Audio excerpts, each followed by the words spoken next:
Thank you for joining me, John, Oh, my to pleasure. have a quick interview. Very good to meet you. Same here. I've followed the Taubman technique blog and Edna's videos and things for quite some time, so it's great to be able to have a look at what's happening this weekend and speak with you as well. Wonderful. I thought for those of my readers and people watching who don't know what the Taubman technique, I hope I'm saying that right, is all Yes. about, can you give us a quick overview? It's a wide body of knowledge, but I would say in its simplest form, it's the idea that the arm, the hand, and the fingers always form a single unit in playing. So that it tells us a lot about how we have to move at the instrument if we always keep this playing apparatus intact. So we're not going to isolate any part from the other. The hand won't be isolated from the arm, the fingers won't be isolated from one another, and so forth. It tells us a lot about how we have to maintain a natural position in order to interact most favorably with the keyboard itself and get the results that we want. Sounds good, and it's all about being as natural as possible, isn't it? Yes, I would say that's right. That's probably too general to give you much of a true sense about what it's about. I mean, I know, at least in the States these days, natural is a byword for everything. So, Sure. some people talk about natural without having much idea of what the ramifications are. But I would say that that's absolutely right. All of the movements that the body uses at the keyboard or at any instrument are very natural ones. And so I'll ask you a little bit later on what teachers specifically will get out of your workshops this weekend. But I'm thinking already ahead to those sort of issues we have where students have the raised pinky permanently or overly curled fingers. Yes. Things like that, a teacher's going to be able to get help with teaching ways to rectify things like that. That's absolutely right, Tim. And one of the things that's interesting to note about the problems that you raised is that they are actually more often symptoms rather than problems. So, for example, if a teacher sees a student with a curled fifth finger and says, "Don't curl the fifth finger," there probably won't be much change, No. even if the student is paying attention and wants not to curl the finger, because that finger is curling as a result of some other action that is less than optimal. For example, the wrist could be dropped and the fifth finger could be curled as a way to raise the weight into a place where it could actually help put the keys down. We do those things in a very unconscious way, and because they happen as compensations for another incoordinate movement, it's very often difficult to know what's the real problem, and what's simply a symptom.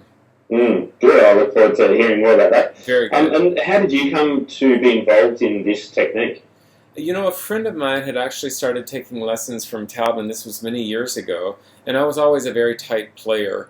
I had been to a conservatory and was getting a master's degree, just finishing that up, but I was never satisfied with my technique. And, in those days, the idea was if it doesn't work well enough, just go back and practice some more. So it was kind of practice, practice, practice, without any rhyme or reason about why or what to do. So when this friend of mine started working with Mrs. Taubman, she called me and she said, she's really good. I think she could really help you. So I remember I called her and asked for lesson time, and she was very busy at the time, and she said, "Well, I can't see you right now, but when I have a cancellation, I'll let you know." So January is very cold for us. It's the middle of winter. I remember on one January day when it was snowing outside, she called and she said, "I had a cancellation. If you want to come and see me, please do." So I jumped on the subway, went to her place, and it was remarkable in a number of ways, but one of the things she said to me is, "I don't want to hear you play well, I want to see where your problems are." And, that was a total switch from what I was used to, where you come and do a mini performance and then you go back and practice some more. But it clued me in right away to the idea that she was a problem solver. She was a wonderful diagnostician, and that, she could take a look at the hands, see what they were doing, and pierce to the heart of the matter very quickly. I can even tell you what passages in the pieces that I played for her, because she said she wanted to see where my problems were. And it's not that everything got solved immediately, it doesn't, but she gave me some ways to approach the music and some ways to think about it that I knew in my gut were right.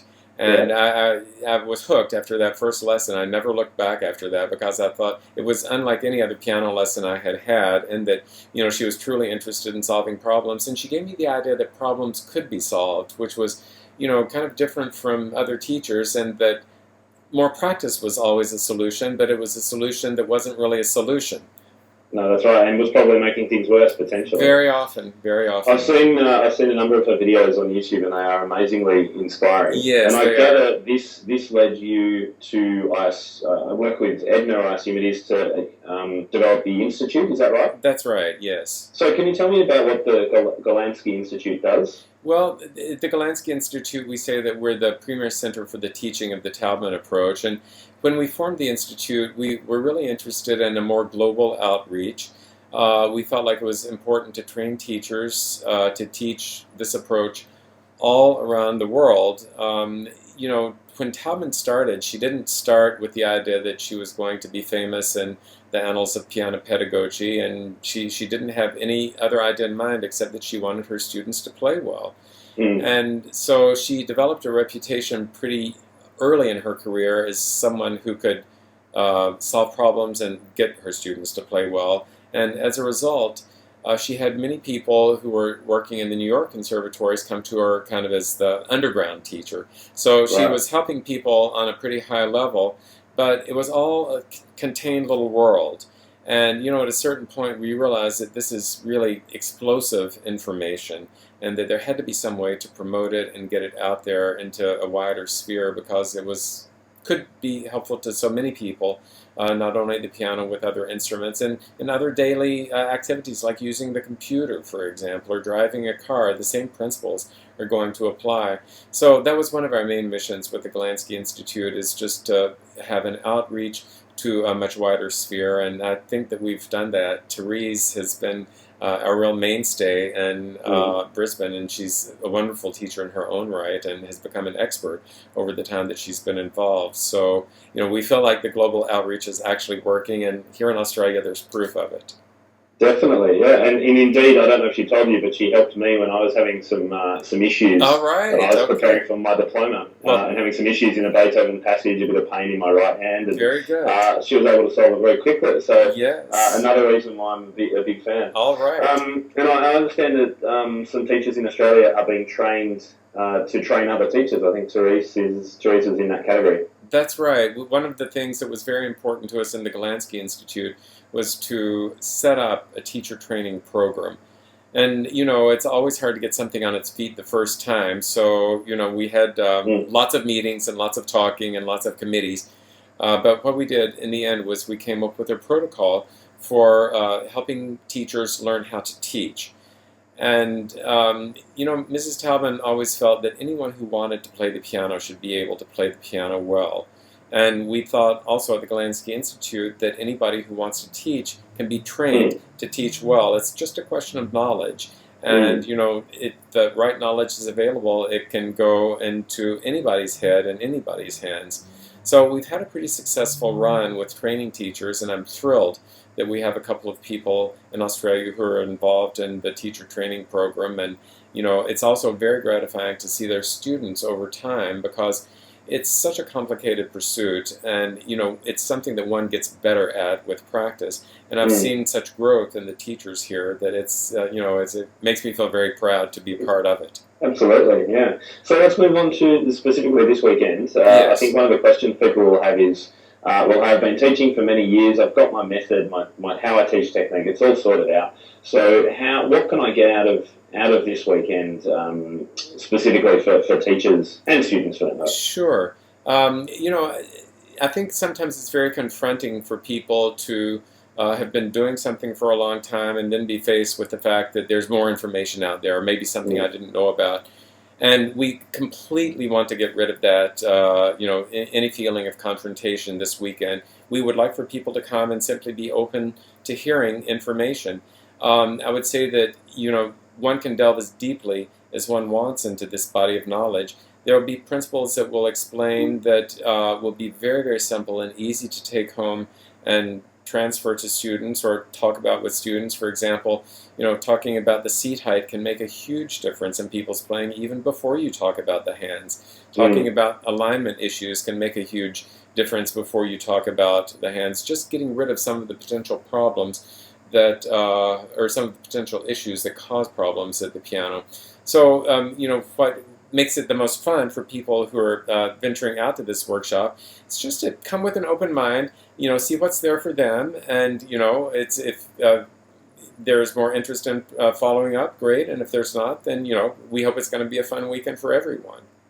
That sounds great. And so you don't have to become a fully fledged Taubman person to make use of these things. You can just pick and choose. Oh, I can use that thing about seat height, or that discussion about rotation, or something that could be useful. I can pick and choose to use in my studio. Is that what you would see working? Well, I'm biased because this is what I do. So I'm committed to the Taubman approach is a highly successful way of managing the instrument. But I would say that people don't have to go into it hook, line, and sinker in order to derive some benefit. And I'm always interested in just helping people to the next step in their development or their evolution. And I don't think that anyone coming to the workshop needs to feel that they have to sign on a dotted line and get involved in any deeper way than they want to. No, that's good. I'm going to be putting this video on a post about piano technique and the fact that towards the end of last year I was discussing one aspect of technique, which was the movement of the thumb under in scales with my own staff. And we all had significantly different views about how that should be approached. Yes. And it sounds to me like, of course, there is an approach that Taubman would recognise and would I think use a lot of rotation as the focus rather than moving the thumb under. But one of my questions on the post to my readers is, what do you think about piano technique? Is there one best way, or is there a whole lot of different ways that actually come together to form what we call piano technique? Well, I think there's traditionally in our field it's been thought that there's a technique for every pianist. And certainly when you watch people play, you see many people play beautifully and they don't look the same.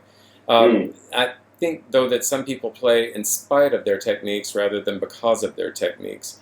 Good point. If you can think maybe of technique as a way of interacting with an instrument in order to get a result, then I think that gives us a pathway into a discussion, because in order to get a good result, we want to feel free. We want to feel that things are easy. We want to feel that movement is not a problem. We want to feel that we can do the same thing many times as we have to do in a practice room. And we want to feel that the musical results we're getting are exactly what we hear in our inner ear, rather than something that just comes out maybe, part of the time, it comes out at random or doesn't come out at all.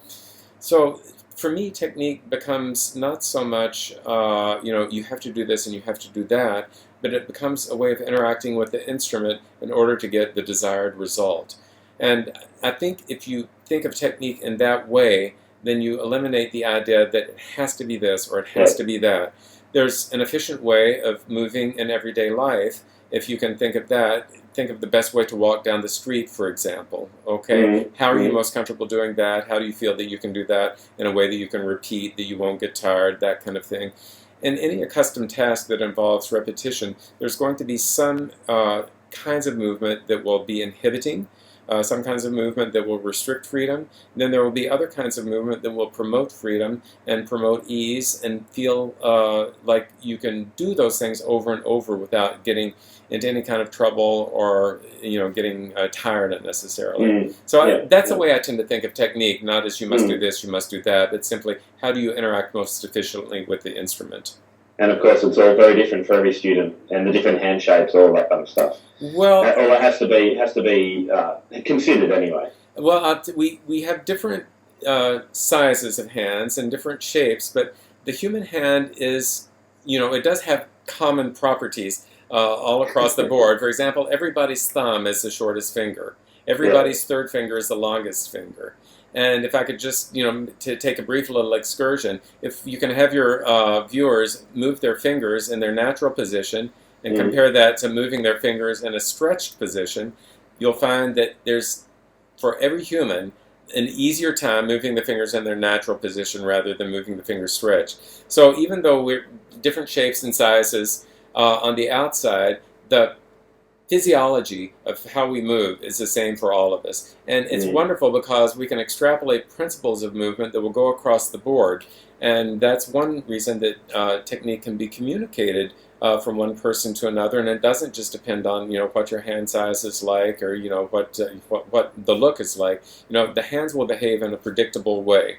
All right, that's good. I think I could talk with you for a long time, so I'm going to start wrapping it up. But sure. Can you give me a very quick overview of a couple of the things that you'll be talking about this weekend, specifically your presentations? Sure.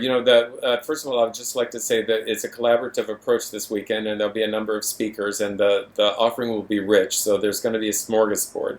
But a couple of the things that I'll talk about are how to untangle passages, running passages in Mozart's music. I've got a great quote from Schnabel, which I will save for the weekend. But anyway, he talks about why Mozart is so scary to play. So I hope I'll be able to elucidate some principles that will guide people through playing those scary passages.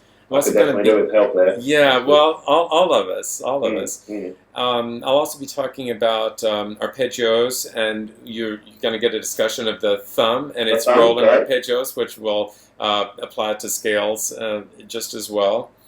And then we'll have some problem-solving sessions where people will say, "Yeah, and that sonata in measure 13, I could never do that. How do you do that?"